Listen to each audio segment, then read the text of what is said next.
అందరికీ ప్రభువు రక్షకుడైన యేసుక్రీస్తు ప్రభువారి సర్వాధికార నామంలో మీ అందరికీ శుభాభివందన తెలియజేస్తున్నాను. అందరూ బాగున్నారు కదా? యేసుక్రీస్తు ప్రభువారు మరి శిష్యులను ఆ రోజు పంపించి మీరు సువార్త ప్రకటించని చెప్పారు కదండి. అలాగే యేసుక్రీస్తు ప్రభువారు కూడా ఆయన భూమి మీద ఉన్నప్పుడు సువార్త చేశారు కదా. ఆ సువార్త చేసిన తర్వాత ఆయన శిష్యులు పిలిచి ఒక మాట అంటారు. ఏమనంటే కనుక ఫీడ్బ్యాక్ తీసుకుంటారు. ఏంటంటే నా గురించి బయట జనులు ఏమనుకుంటున్నారు అని కదా. అప్పుడు ఒక్కొక్కరు ఒక్కొక్క అభిప్రాయం చెప్తారు. ఏంటంటే కనుక మీరు బాప్తిస్మిచ్చి యోహానని కొందరు అనుకుంటున్నారని, మరి కొందరు ఏలియా అని, కొందరు ఇర్మియా అని, కొందరు ఆ ప్రవక్తల్లో ఏదో ఒక ప్రవక్త అని, ఇలా రకరకాలుగా వారి ఉద్దేశాలు చెప్తారు. అప్పుడు పేతురు గారు నువ్వేమనుకుంటున్నావు అని పేతురు గారు యేసుక్రీస్తు ప్రభువు అడిగినప్పుడు పేతురు గారు ఏమంటారంటే కనుక నువ్వు సజీవుడు అయిన దేవుని కుమారుడైన క్రీస్తువు అని చెప్తాను పేతురు గారు. అప్పుడు యేసుక్రీస్తు ప్రభువు ఏమంటారు, పేతురు నువ్వు ధన్యుడివి, నీకు తండ్రి బయలుపరుస్తేనే కానీ ఈ సంగతి నీకు తెలియదు అని అంటారండి. అంటే యేసుక్రీస్తు ప్రభువారు సృష్టికర్త, ఆయన దేవుడు అని తెలియాలంటే తండ్రి బయలుపరచాలంట. అదేవిధంగా పౌలు గారు కూడా సువార్త చేస్తున్నారు కదా. అప్పుడు కొంతమంది స్త్రీలందరూ వచ్చి పౌలు గారు మాటలు ఏంటంటే అక్కడ లూది అనే ఒక స్త్రీ మాత్రం చాలా ఇంట్రెస్టింగ్గా దేవుని మాటలు వింటుందండి. అక్కడ ఏమని రాయబడిందంటే దేవుడు లూదియా హృదయమును తెరిచేను అని రాయబడిందండి. అంటే ఈ యేసుక్రీస్తు ప్రభు వారు చెప్పిన మాటకి పౌలు గారు చెప్పిన మాటకి లింక్ చేసి చూస్తే ఏమర్థమవుతుందంటే కనుక ఇప్పుడు యేసుక్రీస్తు ప్రభు వారు దేవుడు అని ఒక వ్యక్తి తెలుసుకోవాలి అంటే కనుక వీరు మనస్సు పెట్టి వినాలి. ఇప్పుడు మన పిల్లలు కూడా చదివిస్తాం కదండి. పిల్లలు చదివిస్తున్నప్పుడు మన భయంతో మమ్మీ చూస్తుంది, డాడీ చూస్తున్నారు అని చెప్పి మన భయంతో పుస్తకాలు తీసి చదువుతున్న యాక్షన్ చేశారనుకోండి, చదువు వస్తుందండి వాళ్ళకి. అంటే పిల్లల మీద చదువు రావాలంటే వాళ్ళు మనస్సు పెట్టి చదివితే కానీ వాళ్ళకి చదువు రాదు. అలాగే ఈ రోజున పౌలు గారు ప్రసంగం చేస్తుంటే అనేక మంది స్త్రీలు విన్నారు, కానీ ఒక్క లూదియా మాత్రం మనస్సు పెట్టి హృదయపూర్వకంగా దేవుని మాటలు విందంట. అప్పుడు దేవుడు ఆమె హృదయాన్ని తెరిచాడంట. అలాగే ఈ రోజున యేసుక్రీస్తు ప్రభువారు దేవుడు అని మనుషులు తెలుసుకోవాలంటే అందరూ హృదయము పూర్వకంగా ఎవరు అని ఎవరైతే వెతుకుతారో వాళ్ళకి యేసుక్రీస్తు ప్రభువారు దేవుడు అనే సంగతి అర్థమవుతుంది. అలా ఈ రోజున నేను సువార్త చేస్తున్న టైంలో ఒక సహోదరి అనగా ఒక చెల్లి మరి దేవుడిని నమ్మని పరిస్థితిలో ఉన్నది. అయితే ఆ చెల్లికి నేను ఉపదేశం చేసినప్పుడు అప్పుడు ఆ చెల్లికి ఒక సంగతి అర్థమైంది. ఏంటంటే కనుక యేసుక్రీస్తు ప్రభు వారు ఒకప్పుడు ఆయన నమ్మేదని కాదు, ఆయనే వీళ్ళందరూ కూడా ఏదో నమ్మకంతో ఏదో ఉన్నారని భ్రమలో బ్రతుకుతున్నారు అనుకునేదాన్ని. కానీ ఈ రోజున అక్క నీ మాటలు ఇలా విన్నప్పుడు ఇలా కరెక్ట్గా నీ మాట నాకు టచ్ అయింది. కాబట్టి యేసుక్రీస్తు ప్రభు దేవుడు అని నేను నమ్మాను. ఒకప్పుడు ఇలా నమ్మకుండా నేను సైన్స్ నమ్మేదాన్ని అని చెప్పిందండి. అంటే దేవుడి మీద నమ్మకం లేదు కానీ సైన్సే కరెక్ట్ అన్న నమ్మకంలో ఆ చెల్లి ఉండేదంట. అయితే ఆ చెల్లికి చక్కగా వాక్యాన్ని విభజించి చెప్పినప్పుడు ఆ చెల్లికి విశ్వాసం కలిగి యేసుక్రీస్తు ప్రభు వారిని రక్షకులుగా అంగీకరించి ఆ చెల్లి ఒక మాట అంది. ఏమందంటే కనుక అక్క నీ ఉపదేశము 4 గోడల మధ్య వినే ఉపదేశం కాదు, ఇది 4 గోడల మధ్య చెప్పే మాటలు కాదక్క, ఇవి 4 దిక్కులా వెళ్ళాల్సిన మాటలక్క అందండి. మరి అయితే ఏం చేయాలి చెల్లి అని అంటే అప్పుడు ఆ చెల్లి ఏమందంటే కనుక అక్క నువ్వు మాట్లాడే ప్రతి మాటలు, నువ్వు ఇచ్చే ప్రతి ఉపదేశము నేను 4 దిక్కులు తీసుకెళ్తాను.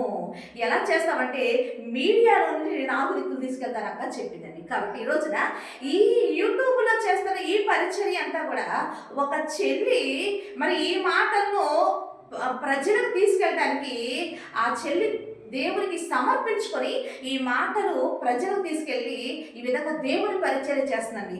ఆ చెల్లి కుటుంబాన్ని దేవుడు దీవించునుగా కానీ ప్రార్థిస్తున్నారండి. ఓకే, అదేవిధంగా ఇంకొక చెల్లి ఇక్కడ ఇంకొక చెల్లి దేవుని చేత ప్రేరేపించబడి మరి ఆ చెల్లి ఇక్కడ యూట్యూబ్ చేస్తున్న ఈ చెల్లి ఇద్దరు కలిసి అక్క మనం చక్కగా ఇక్కడ దేవుని మాటలు ప్రకటించడానికి మనం ఒక ఇల్లు తీసుకుందాము, ఆ ఇంటిలో మనం దేవుని మాటలు ప్రకటించి ప్రజలకు తెలియచేద్దామని చెప్పి వారే సంఘాన్ని ఇక్కడ ఏర్పాటు చేసి ఈ సంఘ బాధ్యతలు వారు తీసుకొని ఈ విధంగా ఇక్కడ దేవుని పరిచర్య జరిగిస్తున్నారండి. దేవుడు ఆ చెల్లిని కూడా దేవుడు దీవించిన కాకని ప్రార్థన చేస్తున్నామండి. ఇది తెలంగాణలో జరుగుతున్న పరిచర్య. ఇదైతే ఆంధ్రాలో కూడా ఒక పరిచర్య జరుగుతుందండి. అక్కడ కూడా ఒక అక్క ఇదిగో నేను దేవుడు నన్ను ఆంధ్రాకి వెళ్ళమన్నప్పుడు అక్కడ వెళ్ళినప్పుడు ఆ అక్కకి దేవుడు మరి నేను దేవుని చేత పంపబడిన మరి దాసురాలని అక్క కూడా దేవుడు తెలియజేసిన దాన్ని బట్టి అక్కడ అక్క కూడా తన ఇంటి పైన ఒక ఇల్లు కట్టి అక్కడ కూడా ఒక సంఘాన్ని అక్క నడిపిస్తుందండి. అక్కడ కూడా దేవుడు అద్భుతంగా పరిచర్య చేయిస్తూ వాడుకుంటున్నాడు. దేవుడికి మహిమ కలుగును గాక. అంటే ఈ రోజున సోషల్ మీడియాలో మీ ఎదుటికి నేను క్రొత్తగా కనపడుతుండొచ్చేమో కానీ దీని వెనక కొన్ని సంవత్సరాల ప్రయాసం ఉంది.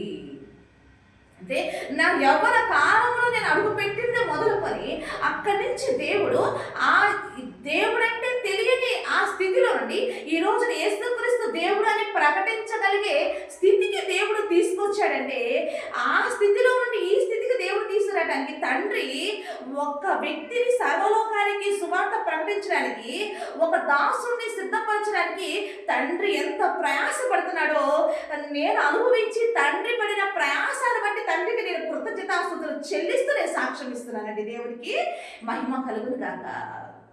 అయితే ఈ విధంగా సువార్త మరి జరుగుతూ ఉంది. మా ద్వారా దేవుడు సువార్త సర్వలోకానికి కూడా ఆయన మాట్లాడుతూ ఆయన పని చేయించుకుంటాడని మేము సాక్ష్యం ఇస్తున్నామండి. అయితే ఇప్పుడు ఈ సువార్త మరి ఈ విధంగా ప్రకటిస్తూ సోషల్ మీడియాలో మరి ఈ విధంగా మరి సోషల్ మీడియా ద్వారా కూడా ఈ మాటలు మేము తెలియజేస్తూ వెళ్తున్నాం కదా. అయితే మరి ఈ రోజు బయట పరిస్థితులు చూస్తుంటే ఎలా ఉందంటే కనుక మరి చాలా మంది వ్యూస్ కోసము ఈ రోజున రకరకాలుగా ప్రవర్తించే వారిని రకరకాలుగా ఆ వ్యూస్ కోసం మరి వాళ్ళు రకరకాల దారులు ఎంచుకొని వెళ్తూ మనం చూస్తున్నామా లేదా? అదే కదా. ఈ రోజున ఆ రీల్స్ చేయడానికి వ్యూస్ రావడానికి ఈ రోజున ఎంతో మంది ప్రాణాపాయ పరిస్థితుల్లో కూడా తెచ్చుకునే మనం చూస్తున్నామా లేదా? మనం అంటే మా యొక్క రీల్కి ఎక్కువ వ్యూస్ రావాలి అని చెప్పి పాప ఆ రీల్స్ చేయడానికి కొంతమంది ఎంతో ప్రయాసపడుతున్నారు. ఆ ప్రయాసంలో ఎంతో కోల్పోతున్నారు, ఎంతో నష్టాలు చూస్తున్నారు. కొంతమంది ప్రాణాలు కూడా కోల్పోతూ కొంతమంది రకరకాల ఇబ్బందులు గురవుతున్న వాళ్ళు కూడా మనం చూస్తున్నామా లేదా? అయితే అలాగే మనకు కూడా వ్యూస్ రావడానికి మరి ఆ చెల్లి నాకు కొన్ని సూచనలు సలహాలు ఇచ్చిందండి. అంటే అక్క మనకు కూడా వ్యూస్ రావాలంటే మనకు కూడా ఇలాంటి దారుల్లో వెళితే మనకు కూడా కొన్ని వ్యూస్ వచ్చే అవకాశం ఉంటాయా కానీ చెల్లి కొన్ని సూచనలు ఇచ్చింది. అయితే ఇప్పుడు ఆ చెల్లి ఇచ్చిన దాన్ని బట్టి ఇప్పుడు దేవుడు నాకు ఒక ఆలోచన ఇచ్చాడండి. ఏంటంటే కనుక నిజమే బయట వ్యూస్ రావడం కోసము రకరకాలుగా మనుషులు ప్రయత్నాలు చేస్తారు వాస్తవం అండి. కానీ ఇక్కడ దేవుడు మరి ఒక పని ఇచ్చి ఒక దాసుని ఇక్కడ పిలిచి తన పరిచర్య చెయ్యి అని ఆయన నిలబెట్టాడు అంటే కనుక ఇక్కడ పరిచర్య చేస్తున్న ప్రతి దాసుడు కూడా దేవుడు ఒక విజన్ ఇచ్చి పంపిస్తున్నాడు, ఒక ప్రామిస్ ఇచ్చి ఆ వ్యక్తిని ఇక్కడ వాడుకుంటున్నాడు. ఇది సత్యం అండి. అవునండి. ఈ రోజున నన్ను కూడా దేవుడు ఒక విజన్ ఇచ్చి పంపించాడు, ఒక ప్రామిస్ ఇచ్చి దేవుడు తన పరిచర్యను వాడుకుంటున్నాడు. కాబట్టి నేనైతే ఆయన గురించి నేను తెలుసుకుంది ఏంటంటే కనుక అబ్రహాం గారు ఎలాంటి విశ్వాసం కలిగి ఉన్నారో అలాంటి విశ్వాసాన్ని నేను కూడా కైకుంటానండి. ఏంటంటే కనుక అబ్రహాం గారి సంగతి మనందరికీ తెలుసు. ఏంటి, అబ్రహాం గారికి పిల్లలు లేని పరిస్థితిలో దేవుడు దర్శించి నేను నీకు పిల్లల్ని ఇస్తాను అబ్రహాము అని అన్నప్పుడు అబ్రహాం గారు పిల్లల కోసం ఎదురు చూస్తున్నాడు కానీ దేవుడు అయితే ఇవ్వటల్లా. అలా చెప్పి వాగ్దానం ఇచ్చి ఎన్ని సంవత్సరాలు అయిందంటే దాదాపు 25 సంవత్సరాలు కానీ ఆ వాగ్దానం నెరవేరలా. అవునా కదా. అయితే అప్పుడు అబ్రహాం గారు ఆ 25 సంవత్సరాల్లో ఎంత ప్రయాసపడి ఉంటారు, ఎంత ఇంకా ఈ వాగ్దానం నాకు నెరవేరట్లేదని చెప్పి ఎంత ఎదురు చూస్తుంటాడంటారు. అవునా కదా. అప్పుడు అబ్రహాం గారు ఒక మాట అంటారు, చూద్దాము. రోమీయులకు రాసిన పత్రికలో అబ్రహాం గారు ఏమంటారంటే కనుక రోమీయులకు రాసిన పత్రిక 4వ అధ్యాయము ఒకసారి 20-21 వచనం చూస్తే కనుక అవిశ్వాసం వల్ల దేవుని వాగ్దానముల గురించి సందేహింపక దేవుని మహిమపరిచి ఆయన వాగ్దానం చేసిన దానిని నెరవేర్చుటకు సమర్థుడు అని రూఢిగా విశ్వసించి విశ్వాసము వలన బలము పొందెను అనుందండి. అంటే అబ్రహాం గారికి దేవుడు వాగ్దానం చేస్తే ఎక్కడ కూడా అబ్రహాం గారు అవిశ్వాసం చూపించకుండా వాగ్దానం చేసింది ఎవరు? దేవుడు. కాబట్టి ఆయన చేసిన దేవుడు నమ్మదగిన వాడని 25 సంవత్సరాలైనా విశ్వాసం ఉంచాడంట ఆయన. అందుకే దేవుడు ఒక వ్యక్తికి వాగ్దానం చేశాడంటే మనమైనా మర్చిపోతామేమో కానీ దేవుడు మాత్రం మర్చిపోడండి. అదే నా విశ్వాసం. బిలాము గారు కూడా ఈ విధంగా, బిలాము అనే ఒక ప్రవక్త కూడా మరి దేవుడి గురించి ఒక మాట అంటారు సంఖ్యాకాండలో. ఏమంటే కనుక, అబద్ధం ఆడుటకు దేవుడు మానవుడు కాదు, ఆయన చెప్పి చెయ్యకుండానా, ఆయన మాట ఇచ్చి స్థాపింపకుండానా అంటాడండి ఆయన కదా. అంటే దేవుడు ఒక మాట ఇచ్చాడంటే అది నెరవేర్చేదాకా మనమైనా మర్చిపోతామో కానీ దేవుడు మాత్రం మర్చిపోడు. అది తప్పకుండా దేవుడు జరిగిస్తాడనేది సత్యం. కాబట్టి ఆ విశ్వాసంతోనే ఈ రోజున ఇక్కడ మమ్మల్ని పిలిచిన దేవుడు, తన దాసులుగా తన పని ఇచ్చిన దేవుడు, మాకు ఇచ్చిన తన పని చేయడానికి దాసులుగా మమ్మల్ని ఏర్పరచుకున్న దేవుడు మాకు కూడా ఒక విజన్ ఇచ్చి పంపించలేదంటారా? మాకు కూడా ఒక వాగ్దానం ఇచ్చి పంపించలేదంటారా? కాబట్టి ఆయన ఇచ్చిన వాగ్దానము తప్పకుండా నెరవేరుస్తాడు. కాబట్టి అయితే ఈ వాగ్దానం ఇప్పుడే నాకు జరగట్లేదు, తొందరగా జరగాలి అని చెప్పి మనము తొందరపడుట మంచిది కానే కాదండి. ఎందుకంటే చూడండి, మొదట అంటే తొందరగా వస్తే అది ఏమైద్ది అని సామెతల్లో అక్కడ సొలొమోను గారు దేవుడు రాయించాడని చూస్తే కనుక సామెతల గ్రంథంలో అక్కడ ఏమి రాయబడి ఉంటుందంటే కనుక, సామెతల గ్రంథం 20వ అధ్యాయంలో ఒకసారి 21వ వచనం చూస్తే, మొదట బహు త్వరితముగా దొరికిన స్వాస్థ్యము తుదకు దీవెన నొందకపోవును అని రాయబడిందండి. అంటే తొందరగా దేవుడిచ్చిన వాగ్దానం తొందరగా మనకు జరిగిపోతాయంట, అదొక తుదకంటే దీవెనకరంగా ఉండదంట. అంటే ప్రభు ఎందుకు ఆలస్యం చేస్తున్నాడు అంటే కనుక, యెషయా గ్రంథంలో కూడా యెషయా గారి ద్వారా దేవుడు ఏమంటున్నాడు అంటే కనుక, మిమ్మును కరుణించవలననే ఆయన ఆలస్యం చేస్తున్నాడు అని రాయబడిందండి. అంటే ఈ ఆలస్యం వెనుక దేవుని యొక్క ఆలోచన ఏమై ఉంటుంది అని ఆలోచిస్తే చూడండి, నా జీవితంలో కూడా దేవుడు నా జీవితంలో కూడా ఆలస్యంగానే నెమ్మదిగానే నన్ను తీసుకొస్తున్నాడు. నా మీద ఒక్కసారి బరువు మోపి, నేను మోయలేనంతగా బరువు నా మీద మోపి నన్ను ముందుకు తీసుకెళ్ళలేదు. కానీ దేవుడు నన్ను ఎలా నడిపిస్తున్నాడు చూస్తే కనుక కొన్ని అనుభవాలు నేర్పిస్తూ ఇదిగో ఇక్కడ వరకు తీసుకొచ్చాడండి. దేవునికి మహిమ కలుగును కాక. కాబట్టి ఈ రోజున చూడండి, బయట కూడా ఒకసారి మనం ఆలోచిస్తే, ఈ రోజున బయట కొత్తగా జాబ్కి వెళ్ళే వాళ్ళకి జాబ్ ఇస్తారండి. ఏమన్నా నీకు ఎక్స్పీరియన్స్ ఉందా అని అడుగుతున్నా లేదండి. అంటే బయట కూడా మనిషి దేనికి విలువిస్తున్నాడు? ఒక ఎక్స్పీరియన్స్ ఉన్నవాడికి విలువిస్తున్నాడు, అవునా కదా. ఎక్స్పీరియన్స్ లేని జూనియర్స్ని, ట్రైనర్స్ని వాళ్ళకి విలువిస్తుందండి, విలువ ఇవ్వదు.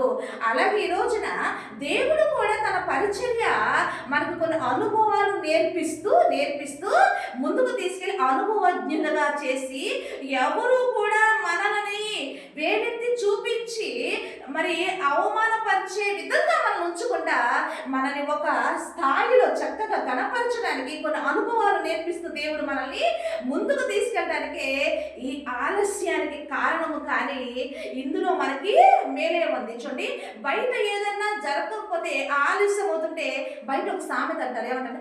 ఆలస్యం అంట అమృతం అంట విషం అంట, అవునా కదా. బయట ఏమంటారు? ఆలస్యము అమృతము విషము అంటూ ఉంటారు. కానీ బయట ఆ సామెత చెల్లితేవో కానీ మన బైబిల్ దగ్గరకు వచ్చేసరి మన దేవుడు ఏం చేస్తారో తెలుసా అండి? ఆలస్యం మనకు అమృతమే, విషం అయితే కాదండి. కాబట్టి ఈ ఆలస్యాన్ని దేవుడు మనకి అనేకమైన అనుభవాలు నేర్పిస్తూ మనకి ముందుకు తీసుకెళ్తూ మనల్ని దేవుడు ఘనపరుస్తాడండి. కాబట్టి దేవుడు ఇచ్చేంత వరకు మనము ఓపిక కలిగి ముందుకు సహనంతో దీర్ఘశాంతంతో వెళ్ళవలసిన బాధ్యత కలిగి మనం ఉండాలి. కానీ దేవుడు ఇంకా ఇవ్వట్లేదు, మనము తొందరపడి మనము కుడికి కానీ ఎడమకు కానీ తొట్టిల్లుకుంటూ మనం వెళ్ళామనుకోండి, జరిగేది ఏంటంటే కనుక మనకి ముందు త్వరగా మనమేదో దేవుడు ఇచ్చేదాకా కూడా మనం ఓపిక పట్టకుండా మన ముందుకు మన ఆలోచన ప్రకారం మనం తప్పకుండా తొట్టిల్లి పడిపోతాము. ఇంకా ఏం జరిగిందంటే మన వల్ల దేవునికి కూడా అవమానం వస్తుంది. కాబట్టి మనము దేవుడు ఇచ్చేంత వరకు ఆయన వైపు చూస్తూ మనం ముందుకు వెళ్ళాలి. అదేవిధంగా మనకు ఒక విశ్వాసం ఏంటంటే మనకు దేవుడు ఒక విజన్ ఇచ్చాడు, మనకు ఒక ప్రామిస్ ఇచ్చాడు, అది తప్పకుండా మన ద్వారా దేవుడు జరిగిస్తాడు అనేది సత్యం అండి. అందుకే బైబిల్లో భక్తులు కూడా పౌలు గారు ఒక అద్భుత మాట అంటారండి. ఏంటంటే కనుక కొరింథీయులకు రాసిన పత్రిక 2వ కొరింథీయులకు రాసిన పత్రిక చూస్తే కనుక కొరింథీయులకు రాసిన 2వ పత్రిక 10వ అధ్యాయము ఒకసారి 15వ వచనం చూస్తే కనుక, మేము మేరకు మించి ఇతరుల ప్రయాస ఫలములలో భాగస్థులమని అతిశయపడము, మీ విశ్వాసము అభివృద్ధి అయిన కొలది మాకు అనుగ్రహింపబడిన మేరలకు లోపలనే సువార్త మరి విశేషముగా వ్యాపింప చేయొచ్చు అని రాయబడిందండి. అంటే ఇక్కడ పౌలు గారు ఏం చెప్తున్నారంటే కనుక, పిలిచిన దేవుడు నమ్మదగిన వాడు. అయితే ఒక పని ఇచ్చాడంటే దేవుడు ఒక్కొక్కరికి ఒక మేర కొలిచి ఇస్తాడంట. కాబట్టి ఆ మేరకు లోపల వరకే ఎవరికి ఎంత మేర ఇచ్చారో ఆ మేర తప్పకుండా దేవుడు పని జరిగిస్తాడంట. అందుకే ఈ రోజున అందరినీ ఒకేలా వాడుకుంటాడని మనం ఎప్పుడు అనుకోకూడదండి. దేవుడు ఎవరికి ఎంత సామర్థ్యం ఇస్తాడో, దేవుడు ఎవరికి ఎంత మేర కొలిచి ఇస్తాడో, అది కొలిచి ఇచ్చిన దేవుడు అంతవరకు తప్పకుండా దేవుడు వారిని వాడుకుంటాడనేది సత్యం. అందుకే మన దేవుడు ఎవరికి ఎంత ఇస్తాడో దాన్ని మాత్రం నెరవేర్చకుండా ఉంటాడు అనేది సత్యం. అందుకే ఒక్కొక్కరికి ఒక్కొక్క విజన్ ఉంటుంది. ఒక్కొక్కరికి దేవుడు పిలిచిన తన దాసులకి ఒక్కొక్కరికి ఒక్కొక్క విజన్, ఒక్కొక్కరికి ఒక ప్రామిస్ ఉంటుంది. ఆ ప్రామిస్ దేవుడు తప్పకుండా నెరవేరుస్తాడు. అలాగే నాకు కూడా దేవుడు ఒక విజన్ ఇచ్చాడు, ఒక ప్రామిస్ ఇచ్చాడు. తప్పకుండా ఆ ఇచ్చిన నాకు దేవుడు మొదటగా నా దర్శించినప్పుడు నాకు ఏ విజన్ ఇచ్చాడో, నా పట్ల దేవుడు ఏ వాగ్దానం చేశాడో, నన్ను ఏ విధంగా వాడుకుంటానని ఆయన నాకు మాట ఇచ్చాడో, ఆ విజన్ ప్రకారం ఇప్పటి వరకు కూడా దేవుడు నన్ను అనుభవాలు నేర్పిస్తూ, ఈ వాక్యాన్ని నేర్పిస్తూ ఇదిగో ఇక్కడ వరకు దేవుడు నన్ను తీసుకొచ్చాడండి. దేవునికి మహిమ కలుగును గాక. అందుకే నేను దేవుని వైపే నేను చూస్తా.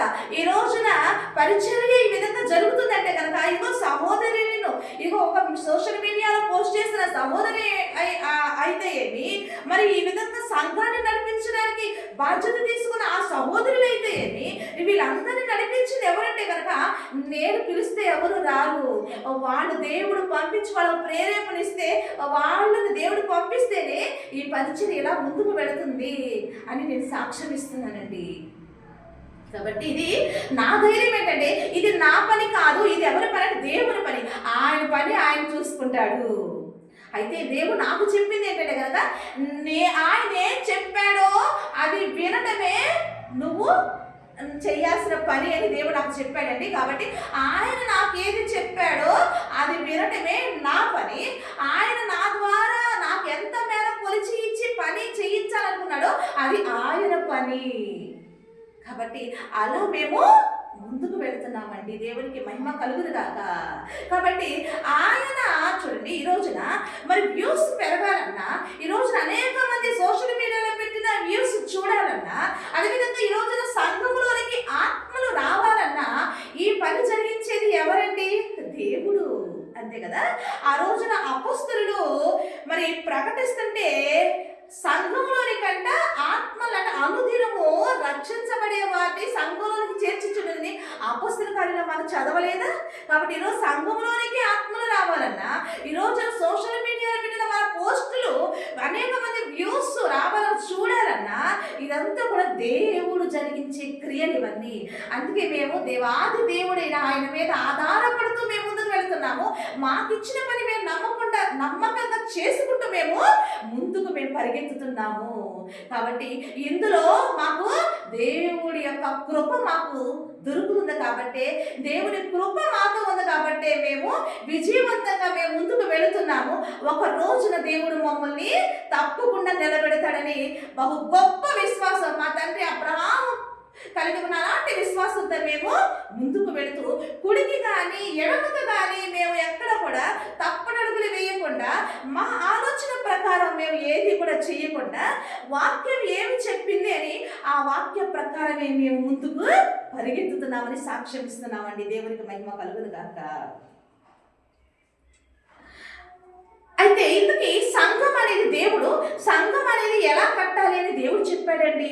ఇప్పుడు వాక్యం ఏం చెప్తుంది అనేది ఒకసారి చూస్తే కనుక తిమోతి గారు రాసిన పత్రికలో దేవుడు ఏం చెప్తున్నారు చూస్తే కనుక తిమోతి గారికి లెటర్ రాశారు కదండి. అందులో సంఘం అనేది ఎలా కట్టాలి అని ఆ పౌలు గారు చెప్తున్నారు చూస్తే కనుక తిమోతి రాసిన మొదటి పత్రిక 3వ అధ్యాయము ఒకసారి 15వ వచనం చూస్తే కనుక దేవుని మందిరములో అనగా జీవము కలిగిన దేవుని సంఘములో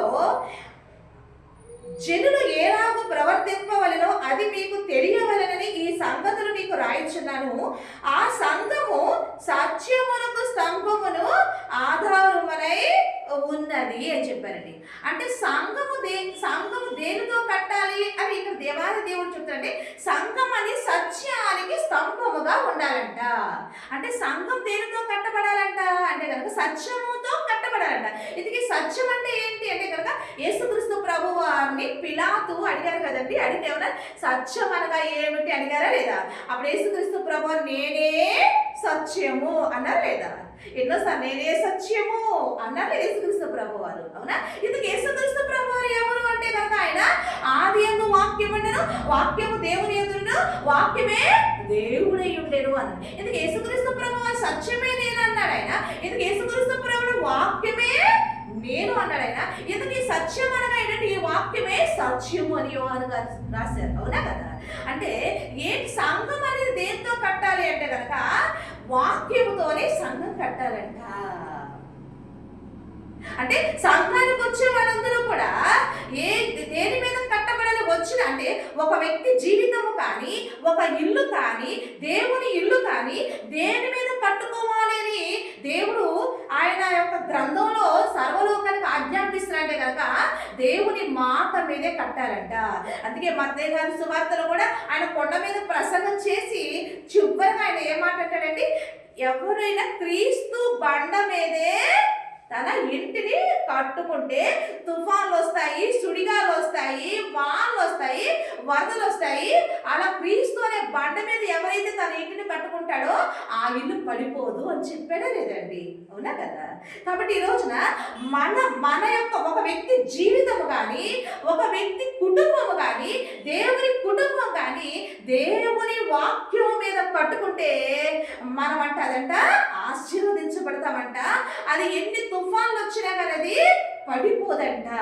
కాబట్టి ఈ రోజున దేవుని ఇల్లు కూడా దేనితో కట్టాలని ఇక్కడ దేవుడు చెప్తారంటే కనుక వాక్యముతోనే దేవుని ఇంటిని కట్టాలంట.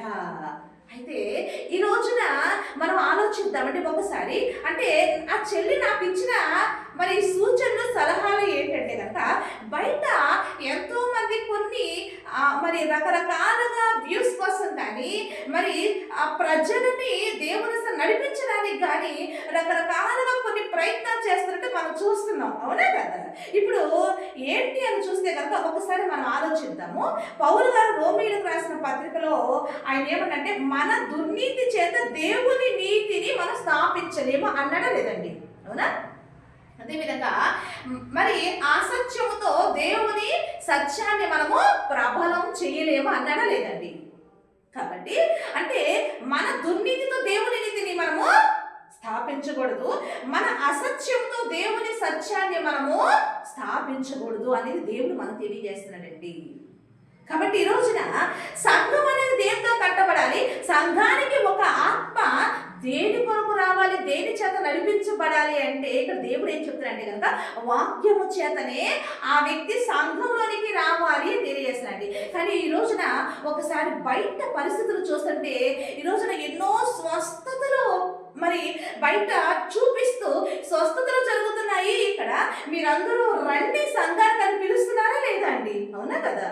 కాబట్టి అంటే ఇప్పుడు స్వస్థత అంటే వీళ్ళందరూ దేవుని దగ్గరికి ఏ ఉద్దేశంతో వస్తున్నారంటారు?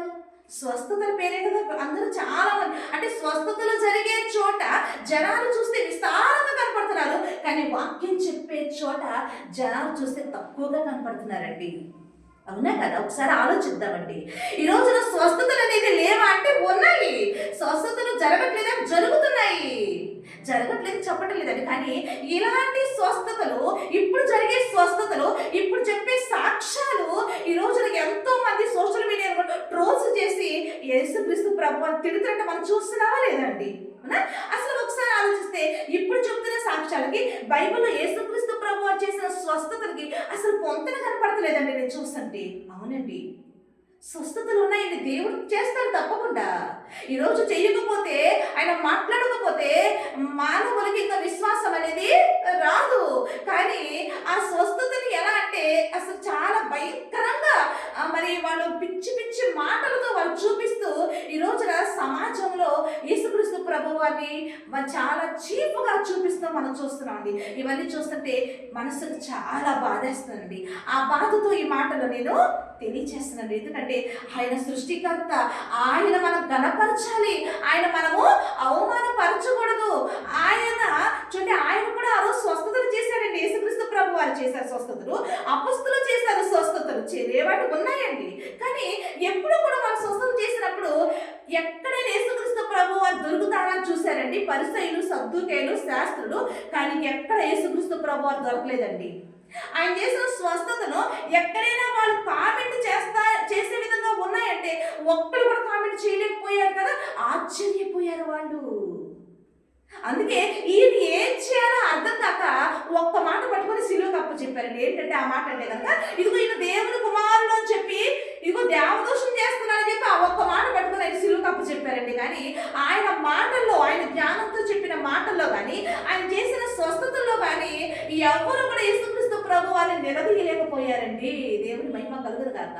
కానీ ఇప్పుడు చూస్తుంటే ఎంత దారుణంగా ట్రోల్స్ జరుగుతున్నాయి చూస్తుంటే భయం వేస్తుందండి. ఇవన్నీ చూస్తుంటే మరి ఎందుకంటే స్వస్థతలు ఉన్నాయండి. ఈ రోజున ప్రార్థన చేస్తున్నప్పుడు దేవుడు తప్పకుండా స్వస్థతలు, ఎందుకంటే నిజంగా మెడిసిన్స్ అందనివి మనిషి వల్ల కానివి దేవునికి సాధ్యమేనండి, దేవుడు చేస్తాడండి. కానీ వాటిని బట్టి ఈ రోజున మనము దేవుని యొక్క సంఘాన్ని కట్టకూడదని చెప్పి ఇక్కడ దేవాది దేవుడు తెలియచేస్తున్నాడండి. కాబట్టి ఆ మాటే మాకు తెలియజేశాడు. కాబట్టి ఈ రోజున మా ద్వారా కూడా ఈ రోజున స్వస్థతలు ఎంతో మందికి జరుగుతూ ఉన్నాయి. జరగాలని కాదు, ప్రతి దాసుని ద్వారా దేవుడు స్వస్థతలు చేస్తాడు. అయితే వాటిని బట్టి మనము సంఘాన్ని కట్టకూడదు. మన సంఘం దేనితో కట్టబడాలంటే కేవలం దేవుని మాటతోనే కట్టబడాలి అని చెప్తున్నాండి. అందుకే దేవుని మాటతోనే కట్టబడకుండా ఇలా స్వస్థతలు చూపిస్తూ ఈ రోజున సంఘానికి పిలుస్తుంటే అలాంటి వారిని దేవుడు ఏమంటున్నారు అని చూస్తే కనుక మత్తయి గారు రాసిన సువార్తలో ఏమంటున్నారంటే కనుక చూస్తే మత్తయి గారు రాసిన సువార్త 7వ అధ్యాయము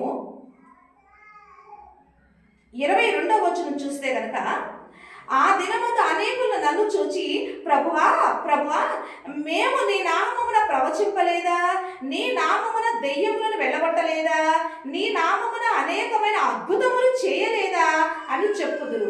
అప్పుడు నేను మిమ్మల్ని ఎన్నడను ఎరుగను, అక్రమము చేయువారులారా నా యొద్ద నుండి పొండని వారితో చెప్పుదును అన్నాడండి దేవుడు.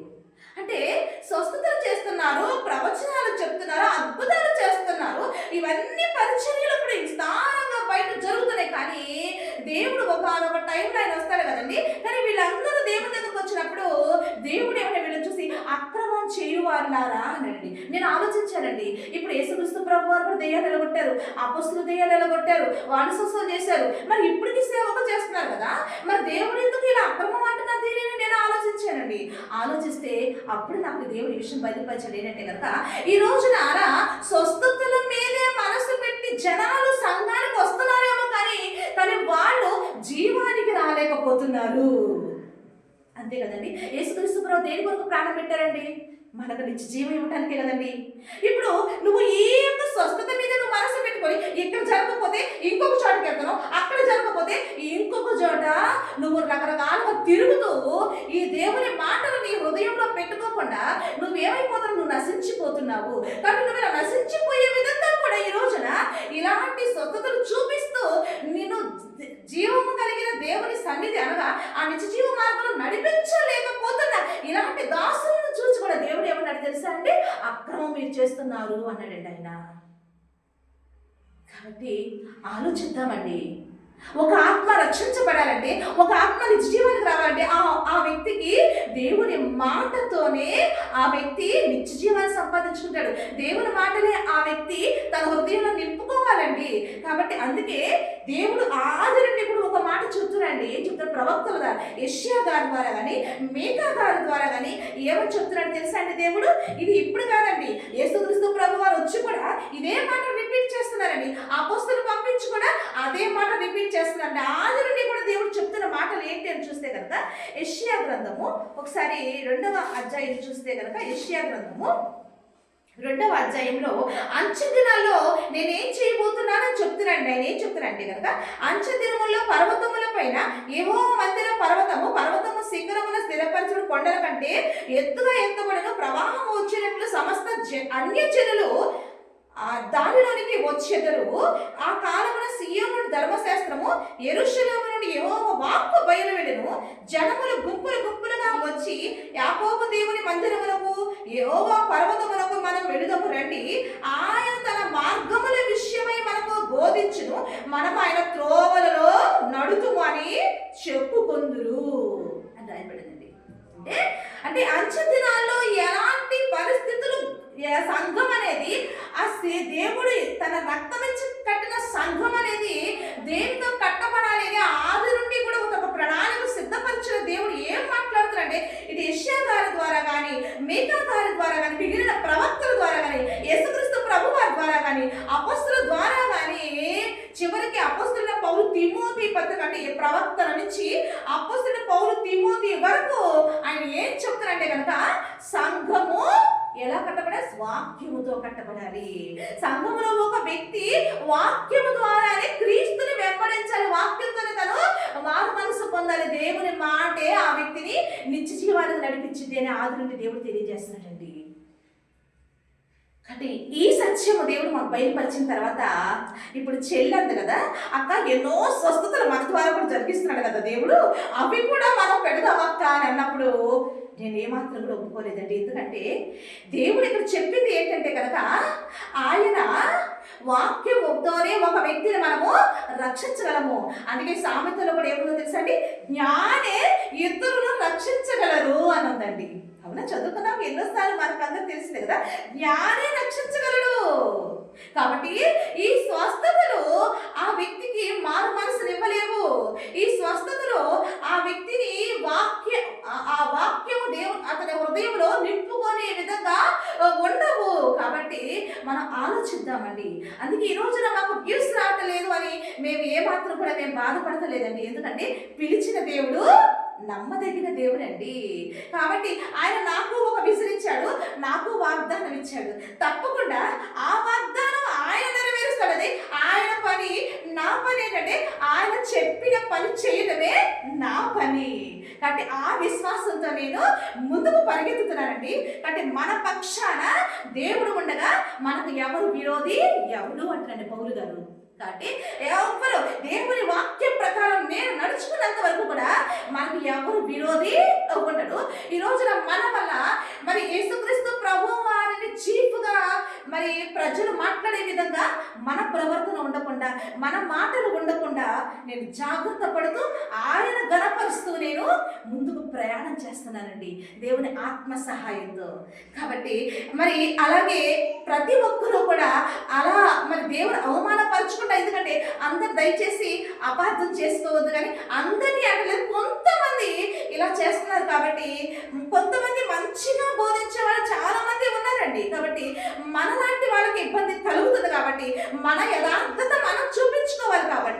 కాబట్టి నా యథార్థత నేను చూపించుకోవడానికి ఈ విధంగా నేను చెల్లి ఆ విధంగా అన్నందుకు నాకు దేవుడు ఒక ఆలోచన ఇస్తే ఈ విధంగా సమాజంలో ఈ మాట నేను కూడా తెలియజేయటము మంచిది కదనే దేవుడు ఇచ్చిన ఆలోచనతో ఈ విధంగా మీకు తెలియజేస్తున్నానండి. దేవుడు మహిమ కలుగును గాక. కాబట్టి దేవుడు నమ్మదగిన వాడు. ఆయన తప్పకుండా వాగ్దానం నెరవేరుస్తాడు. విజయము మనదే. దేవుడు అలాంటి కృప, అలాంటి జ్ఞాన వివేకములు దేవుడు మనకు అనుగ్రహించి ముందుకు నడిపించిన కాక. ఆమేన్, ఆమేన్, ఆమేన్.